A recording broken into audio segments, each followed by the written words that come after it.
saya rasa tempat itu akan menjadi tempat yang terbaiklah untuk dia menimba ilmu.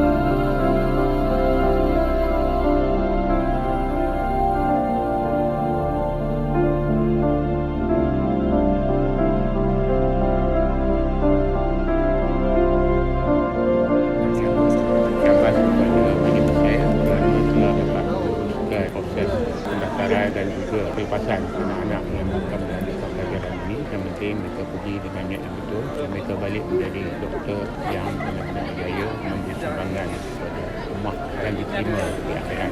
Harapan kami mudah saja supaya dia balik dengan ilmu kedoktoran yang boleh memanfaatkan masyarakat. Semoga di tanah bumi yang berdekatan dengan bumi Ambia ini dia dapat meningkatkan iman dan akhirnya dia dapat berkhidmat untuk masyarakat. Dan berterima kasih banyaklah kepada Medik Mensah ini yang bersungguh-sungguh mengatur dengan baik dan